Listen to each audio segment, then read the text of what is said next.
Chennai சைதாப்பேட்டையில MC ராஜா கல்லூரி மாணவர்கள் விடுதி வளாகத்தில் புதியதாக ஒரு விடுதி கட்டப்பட்டுள்ளது.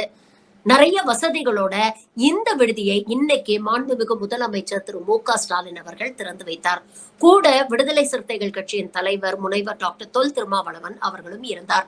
அங்கே மாணவர்களுடைய ஸ்டாலின் உரையாடின அந்த வீடியோ தான் இன்னைக்கு சமூக வலைதளங்கள்ல வைரல் ஆயிட்டு இருக்கு. ஒரு மாணவர் சொல்றாரு, உண்மையிலேயே நான் நிறைய விஷயங்கள் எதிர்பார்த்தேன். ஆனா என் எதிர்பார்ப்பையும் மீறி இந்த புதிய கட்டிடத்துல அவ்வளவு வசதியை பண்ணி கொடுத்திருக்கிறீங்க.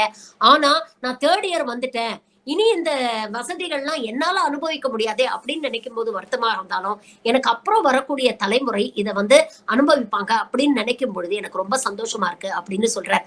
அதற்கு முதலமைச்சர் பக்கத்தில் இருக்கக்கூடிய டாக்டர் திருமாவளவனை கை காட்டி, இவரும் இங்கதான் படிச்சாரு, இப்ப இதெல்லாம் பார்க்கும்போது மறுபடியும் மாணவரா படிக்கணும்னு ஆசைப்படுறாரு அப்படின்னு சொன்னோன்னே அங்க இருக்கிறவங்க எல்லாம் கலக்கலன்னு சிரிக்கிறாங்க. இந்த வீடியோ இன்னைக்கு சமூக வலைதளங்கள்ல வைரல் ஆயிட்டு இருக்கு, பார்த்து ரசிங்க.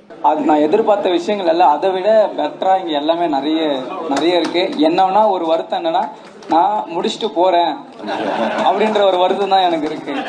ஆனா என் பின்னாடி வர என் தம்பிகள் எல்லாரும் இதை அனுபவிப்பாங்கன்னு இவரும் இங்க 5 வருஷம் படிச்சவர் தான்.